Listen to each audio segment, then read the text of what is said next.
Aston Martin, Honda 2026 onwards. Honda can continue their technical deal with Red Bull through the end of 2025, and that includes AlphaTauri. Is this an exclusive deal from 2026? It's Honda and Aston Martin all over? Ooh. Seems to be. So from what I've read, Honda have said they've got no plans to supply anyone else, right? So it's an Aston Martin Honda Works team. And you said earlier, like, we saw this coming. I didn't see this coming, man. Honda and Aston completely took me by surprise. I might have heard rumors, but I might have heard something that was more than a rumor. I don't know. I don't know. Okay, you're leaning on your insider knowledge. I don't know. So yeah, we got Honda and Aston Martin linking up. Apparently, Honda held talks with McLaren and Williams. I think we knew or heard of the McLaren talks happening. Yes, yeah, that was wasn't sure if we knew about the Williams. I didn't know about that. No, but I think Aston had said about a year ago or whatever they were looking to potentially build their own engine. But that's wild. It's not viable. I mean, it makes sense, right? Yeah. But that's one of the things, like Red Bull powertrains, you know, they're effectively using licensed Honda stuff right now, and they're operating it with some staff and renting resources and everything else. Building a new power unit from the ground up, man, imagine that upsets the order, and you have, you know, Red Bull dominate these 3-4 years. Yep. And then what if you had a Honda Aston Martin dominance in 26? There's going to be a huge emphasis on the battery, on the electric side of that, and then a lot of it will be people adapting to strategy, which won't take too long with dealing with the smaller engine, the bigger electrical motor and all that. But that's fucking wild. The increased focus on hybrid technology that apparently lured Honda back in. They had a CEO change, and I think the new CEO understood perhaps maybe the value of F1 a bit more than the outgoing one, and was looking to come back. Was it a little bit of the change of guard from the old school to the new school? Possibly, yeah. But that seems like classic Honda. Like, things are going okay, and they dip out. You had the Braun car, which was a world destroyer as it started, and then they didn't develop the car at all. And then Merc bought it for a bit. £1, I think. It was usually like £1, wasn't it?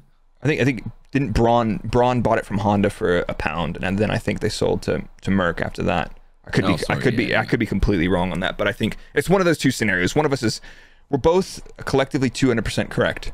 So divided by 2. Mash both of our opinions or whatever together, you'll get the truth. Maybe. Imagine that. No guarantees. But yeah, that's wild. Like as soon as they're getting good, they dip out, and then you have this Red Bull Honda thing. It's like, this is amazing, and they're like, yeah, you know what? We're just not interested anymore. It's like, you guys just won a championship. Well, apparently, I was reading about this. Apparently, they made a decision internally to pull out before they won the championship, and then they were like, fuck, like we've messed this up a bit here. But unfortunately, the wheels are already in motion. They already basically told all their staff in the UK side of it that, unlucky, you're out of a job. They pulled out of F1. They closed their Milton Keynes facility, and they had one somewhere else where they built the cars. I've forgotten the name of it now. It'll come back to me, I'm sure. Now they've got to go through the rigmarole of basically going around and saying, we need another UK base of operations now, and we need to get all the staff back. So we're either going to lure people back that we lost to Red Bull, or we're going to have to go through the hiring process all over again. So basically, like, monetary wise, they probably would have saved money if they just fucking stayed in. Yeah. And then Red Bull, but at the same time, then Red Bull wouldn't be expanding their campus and developing a power unit development facility and everything else. So this is interesting. So Aston are becoming fairly independent. They'll have a works deal effectively with Honda. Red Bull will be making their own power units, supplying those to AlphaTauri, and that's it. It just seems wild to me that in 2026 we're going to have 2 PUs on the grid, potentially. Basically, the family tree is a circle. Are we talking about some like Game of Thrones, like super incest cycle of engine development? Yeah, pretty much. Wow. Yeah, Game of Pistons. Wow. Wow. It's like, you remember when we had, when was it, 2012 or whatever, maybe even more recent than that, when we had Lotus and Team Lotus in F1. It's gonna be like that all over again. That was weird. It's like, no, no, you, no, you. Yeah. Fuck. Who's the real Red Bull powertrains? Who's the real Honda powertrains? It's yeah, fun and games. Wild. But you said, picking up on your point you mentioned earlier about possibly coming in 2026 and dominating. Yep. Not outside the realms of possibility, because as part of this announcement, Honda quietly dropped in that actually the entire time they've been working on the 2026 power unit in the background, albeit with a small team. But they even, before they even decided and had the deal signed to come back in, they were working on it in the event that they did. So that's not surprising to me at all. Like, are you gonna? No. You have this whole everything revolving around building and dyno testing and signing off and commissioning, production Formula One engines, and then operations based in the UK.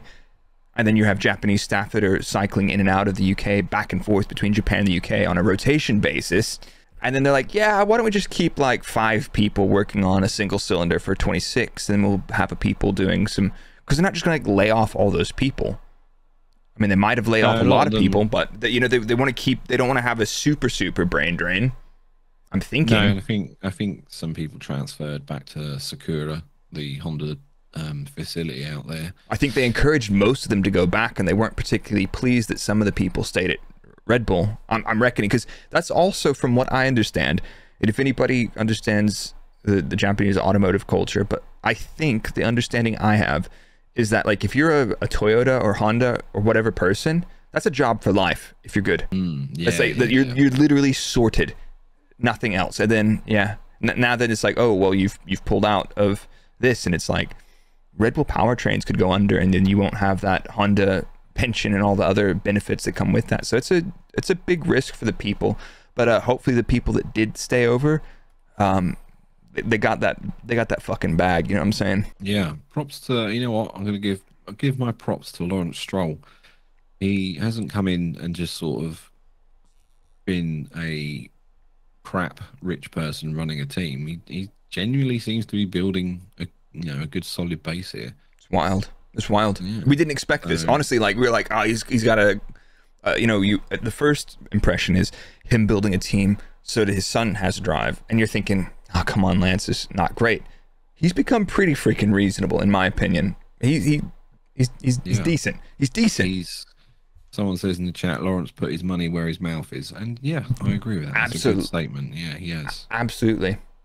So got this massive new campus that I think is opening soon. They got the wind tunnel. They're going to obviously now have this works deal with Honda. They are on the up. Yeah. I think the relationship with Honda will be a very professional one, like the one they have with Mercedes. Like, that's a slick operation.